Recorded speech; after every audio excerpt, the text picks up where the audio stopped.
of whiteness, if you know the history of the whole concept of the white race, where it came from and for what reason, you know that it was a trick and it's worked brilliantly. See, prior to the mid to late 1600s in the colonies of what would become the United States, there was no such thing as the white race. Those of us of European descent did not refer to ourselves by that term really ever before then. In fact, in the old countries of Europe, we had spent most of our time killing each other. We didn't love each other. We weren't one big happy family. The side of my family that comes from Scotland, hell, they didn't even worry about fighting people outside of Scotland. Highlanders and lowlanders just fought the hell out of each other. So there was no white race, but in the colonies of what would become the United States, what did we see in the 1660s, 1670s? We began to see that Africans of indentured servant status, many of them not enslaved yet, they were not necessarily permanently enslaved. Some were, others were indentured like many poor Europeans for periods of 7 to 11 years. They could work off their indenture and then they would be free labor technically.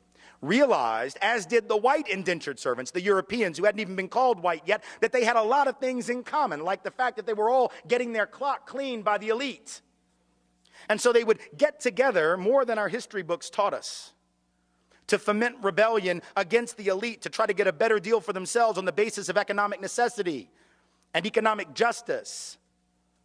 And what did the elite do? When you see that you're outnumbered by black and white folks who are penniless, landless, peasants, you have to do one of two things. You either have to kill them all, but you can't do that because who's going to work? Rich folks weren't going to. They had to get poor people to work. The whole point was to be a person of leisure back in those days. That was the goal, was not to work. So you couldn't kill them all. You didn't want to kill them all. You had to do the work yourself. You had to build your own levee, build your own house. No. Pick your own tobacco, harvest your own cotton. No, we're not going to do any of that. So you can't kill them, but you can co-opt them. And so the elite in Virginia, for example, in the colony, begins to give certain carrots to people of European descent, saying things like, you know, we're going to let you own a little land. Not much, but just a little. And we're going to get rid of indentured servitude. Now you're free labor. And by the way, once you're free labor, you get 50 acres of land just because you're free labor, see? So we're going to cut you in on this deal. We're going to let you enter into contracts. We're going to let you testify in court. And here's the best of all. We're going to put you on the slave patrol to keep those people in line, right? The idea was you're still going to get your clock cleaned.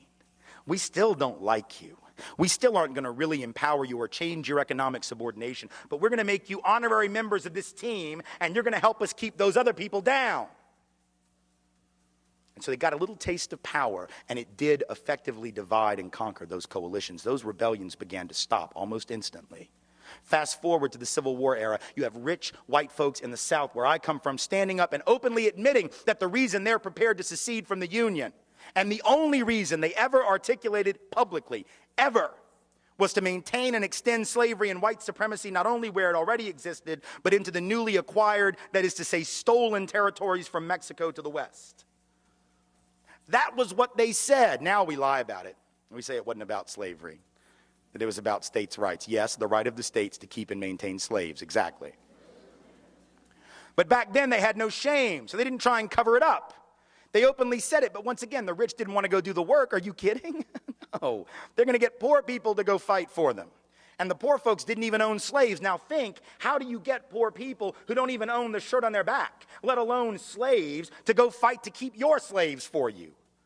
You've got to convince them that their skin is more important than their economic interest. Because think about it, if I am a farmer who has to charge you $1 a day or $2 a week to work on your farm and harvest that tobacco or pick that cotton, but you can get a black person to do it for free because you own them, who's going to get the job?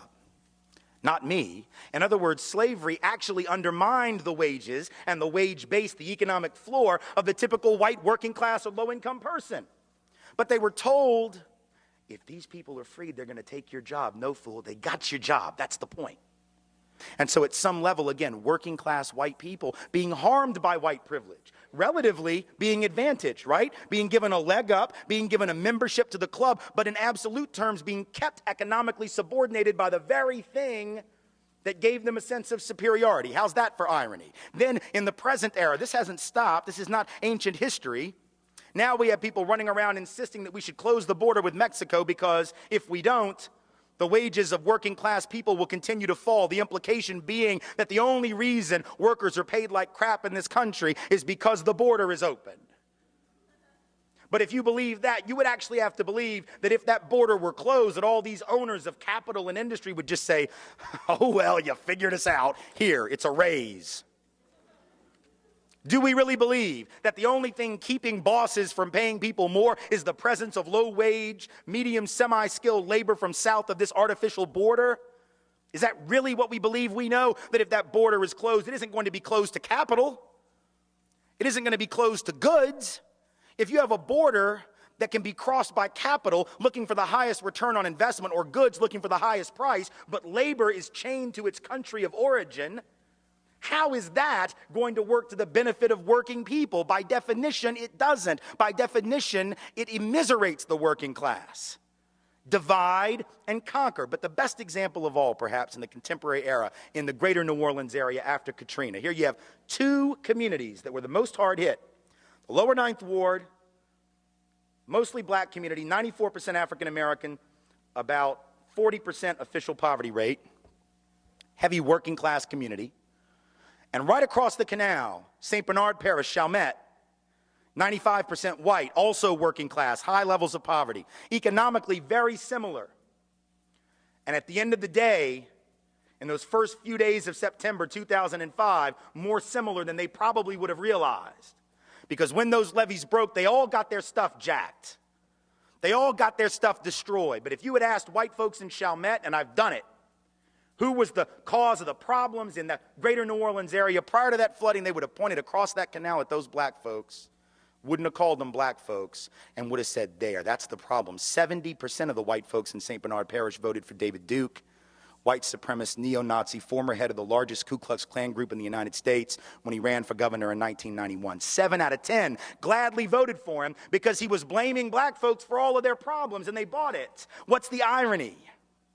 The irony is that while they were blaming black people for their problems, while they were blaming black people for the conditions of the greater New Orleans area in which they lived, nobody was paying attention, least of all they, to the fact that these white elite politicians, either in Baton Rouge or in Washington, whose job it was to secure those levees, to make sure that levee funds were spent in the proper way and that they were spent at all, those mostly white and mostly elite politicians did nothing. At the end of the day, it wasn't just the black folks in the lower Ninth Ward they didn't care about. They really couldn't have given a rat's ass about those poor and working class white folks either.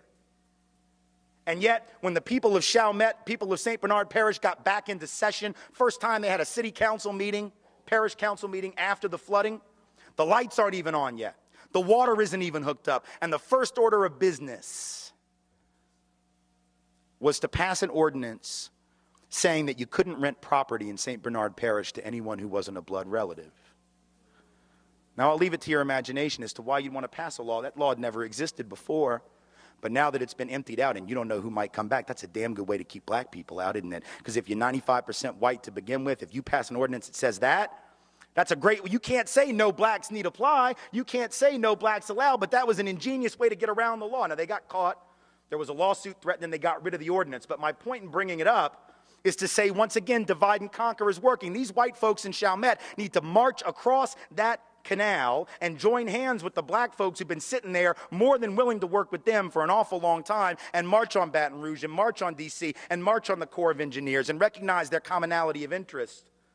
But the whiteness and the lure of whiteness has tricked these have nothing in their bank account white people into believing that they got more in common with the rich white folks on St. Charles Avenue that didn't lose anything in that flooding than they have in common with the black working class folks who live about 500 yards away.